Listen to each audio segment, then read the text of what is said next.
lại cho chút xíu.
Rừng là dông có rừng Đông Dạng, rừng Cẩm Giang có ông rừng Đông Thắng, cánh đồng sống núi sống ôm có ông rừng Đông Nghệ, tạo thành rừng Tam Giác bảo vệ rừng đấtƯơng Quỳ của những ngày đầu khai quang của tỉnh Tây Ninh.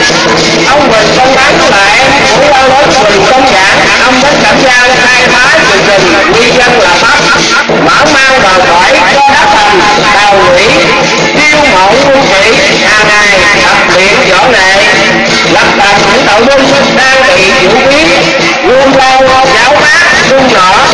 Ngoài ra ông còn cho đáng chế ống đồng của sữa bằng dầu chai để chống lại bọn giặc biên thường xuyên gian quấy phá cướp bóc tài sản của dân việt. Dưới sự lãnh đạo của ông, quân tinh thần yêu nước bám đất giữ làng đã từng thả xuống thủ đồn đưa tàu của bọn giặc biên nhiều trận tư hùng mãn liệt trên cánh đồng Đà Nông và thôn Cẩm Giang. Sau khi nghe tin ông Quỳnh Đông Dạng cũng tiếp hy sinh tại thành Đà Nông, bọn giặc biên càng lộng hành dữ dội đem quân sang xâm chiếm. Trước tình hình đó, ông Quỳnh Đông Thắng phải kêu quân ra để đánh nhiều nơi. Chỗ nào có ông là bọn giặc biên phía trời, bọn súng tâm đùn khi nghe đến danh ông và tìm nhiều phương cách để giết ông.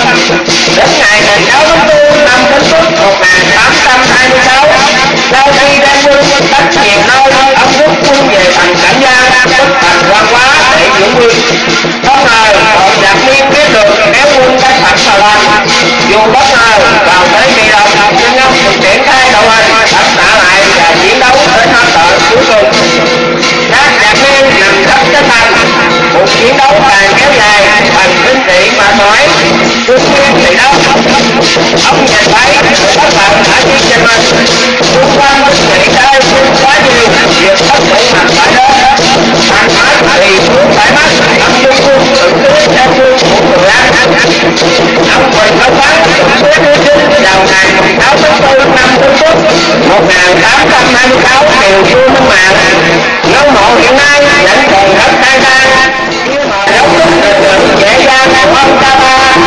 Đến điều vua tự đứng mới không chấp hành ông làm quan đại hành để nhân dân xây đất không ngờ thực hiện thành chúng ta nghĩa lý đóng góp với nghiệp bảo vệ quê ông cùng nhân dân hai thẳng đất quan đi sâu vào rừng để biến ra đây thành vùng đất mà mở để dân cư làm nghiệp đánh phá hưởng nước, bảo đảm cuộc sống yên vui cho con làng, tạo một giải đất từ trong nước ta đến rừng Cà Nhông, trải qua bên kia cánh đồng đến thôn đến thôn thành một máu liên hoàn, cùng nhau vừa chiến đấu vừa sản xuất để gìn giữ mảnh đất Tây Quỳ Tây Ninh vào khoảng 200 năm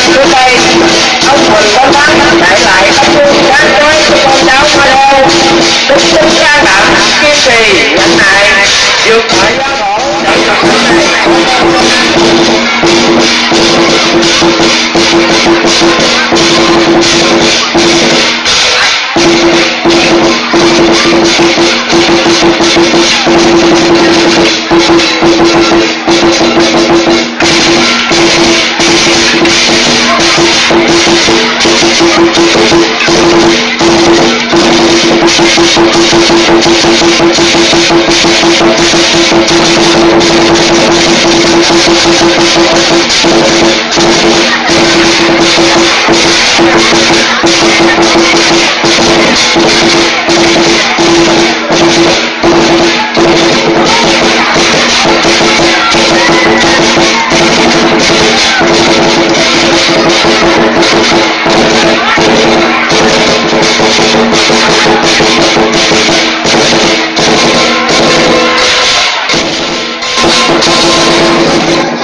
Đi vào lịch sử cho đến nay khoảng 300 năm, vùng đất thế này được hình thành trong cái những sự cố sau cùng của dòng hậu nguyễn. Mở cuộc khai quang về phương Nam, từ xưa đến nay những bậc có phần anh hùng dân tộc từ những dân gian những bia đạt được lập đền dưới tôn thờ để nuôi truyền cho hậu thế. Bánh xe lịch sử quay đều được ghi nhớ tôn trùng. Vào những năm đầu thế kỷ 19, có 3 em nội quần từ đằng ngoài vào Tây Ninh để khai quang nuôi dân lập ấp.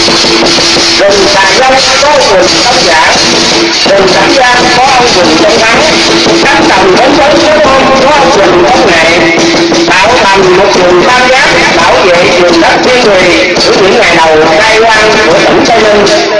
Ông Quỳnh Tông Thắng là em của vua lớn Quỳnh Tông Giảng, thành đào lũy chiêu mộ quân sĩ, hàng ngày tập luyện võ nghệ, làm bằng những nội dung ra trị diệu lý, vương lao, giáo mát, tung nỏ.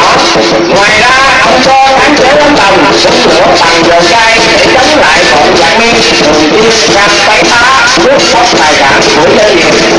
Dưới sự lãnh đạo của ông, trên tinh thần yêu nước bám đất của làng đã từng thả thương thủ đồ đương đầu với bọn giặc Miên. Nhiều cảnh đối người ác liệt trên cánh đồng Bà Long và thôn Trạm Giang. Sau khi nghe tin ông Quỳnh Tông Giảng thử tế hy sinh tại thành Bà Long, bọn giặc Miên càng lập hành dữ dội đem quân sang bắn chiếm. Trước tình hình đó, ông Quỳnh Tông Thắng hãy kêu quân ra để đánh nhiều nơi. Chỗ nào có ông là bọn giặc Miên trời, bọn tướng trong đồn chỉ nghe đến danh ông và tiền nghiệp công tác để dưới ông. Đến ngày 16 tháng 4 năm Bính Tuất 1826, sau khi đem quân đi đánh nhiều nơi thành Văn Hóa để giữ nguyên, không ngờ bọn giặc Miên biết được kéo quân đánh thẳng vào thành, bất ngờ vào tới cuộc đời. Những anh triển khai đội hình đánh trả lại và chiến đấu đến hơi thở cuối cùng. Các giặc Miên nằm khắp chân thành, cuộc chiến đấu càng kéo dài, thành tướng sĩ mệt mỏi, quân Miên thì đâm âm ủ. Nhìn thấy sự bất lợi đã nghiêng về mình, xung quanh quân sĩ đã hy sinh quá nhiều. Việc các thủ thành phải đến, thành bắt thì thứ phải bắt. Ông Dung Nguyên xử thế theo gương của người Anh. Ông Quỳnh Tông Thắng xử thế theo gương vào ngày 16 tháng 4 năm Bính Tuất 1826. Triều vua mạng ngôi mộ hiện nay còn rất xa xa.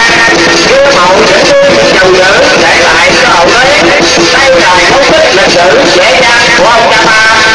Đến điều vua Tự Bích mới thông phát thành ông là quan đại thành để nhân dân xây cất các tương bờ đi sâu vào rừng để biến nơi đây thành vùng đất màu mỡ cho dân cư làm nghiệp, canh tác ruộng nước, bảo đảm cuộc sống yên vui chung hòa, tạo một dải đất từ chân núi Bà đến rừng Bà Long, chạy qua bên Vân Tâm đến cánh đồng bến Tứ Sóc Ôm, thành phố Yên Hòa cùng nhau vừa chiến đấu vừa giải quyết để gìn giữ mảnh đất Tương Bùi Tây Ninh vào khoảng 200 năm trước đây. Ông Quỳnh Tông Thắng để lại tấm gương sáng chói cho con cháu noi theo, đức tính can đảm, kiên trì, nhẫn nại vượt mọi gian khổ để vùng đất này có tên trong trang sử vinh quang của tỉnh nhà, sanh di tướng, tử di thần.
Nguyên đã đi vào lịch sử cho đến nay khoảng 300 năm. Vùng đất biên giới này được hình thành song song với những sự sửa cao hùng của dòng Hậu Nguyễn, mở cuộc khai quang về phương Nam. Từ xưa đến nay, những bạn công bằng, anh hùng dân tộc thường được dân gian chuyện nguyên tạ tượng lập đền miếu tôn thờ để lưu truyền cho hậu thế. Bánh xe lịch sử quay chuyển từ thế hệ này sang thế hệ khác, ở đâu cũng có những vị anh hùng có tâm với đất nước đều được ghi nhớ tôn sùng. Vào những đầu thế kỷ 19 có 3 em hậu Huỳnh từ đằng này vào Tây Ninh để khai quang quy dân lập ấp. Rừng Xà Dông có ông Huỳnh Công Giảng, rừng Cảnh Giang có ông Huỳnh Công Bắn, cánh đồng bốn tứ Sóc Ôn có ông Huỳnh Công Nghệ, tạo thành rừng Tam Giác bảo vệ vườn đất thiên người của những ngày đầu khai quang của tỉnh Tây Ninh. Để nguyên nhân lập ấp mở mang bờ cõi cho đất thành tàu lũy chiêu mộ nguyên sĩ, hàng ngày tập luyện võ nghệ, lập thành những đội quân trang bị vũ khí quân đao giáo á cung nỏ. Ngoài ra ông cơ sáng chế ống đồng phun lửa bằng dầu chai để chống lại bọn giặc biên, thường xuyên sang quấy phá lúc tóc tài sản của doanh nghiệp.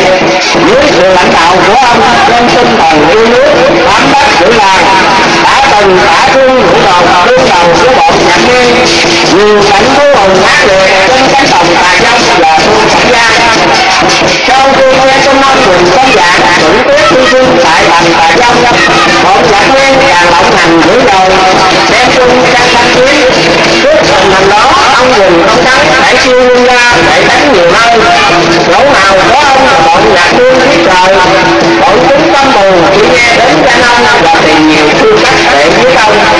Đến ngày 16 tháng 4 năm Bính Tuất 1826, sau khi đem quân đi đánh nhiều nơi, ông rút quân về thành Cảnh Giang, tức thành Quan Hóa để giữ nguyên. Không ngờ bọn giặc biên tới đường kéo quân đánh thẳng vào thành. Là dấu tích lịch sử dễ dàng ông qua ta. Đến chiều vua Tự Đức mới không sát thành ông là Quan Đại Bành để nhân dân xây cất tôn thờ sự kiện bậc trung ca nghệ trí. Song song với việc bảo vệ ông cùng nhân dân khai thẳng đất Quan đi sâu vào rừng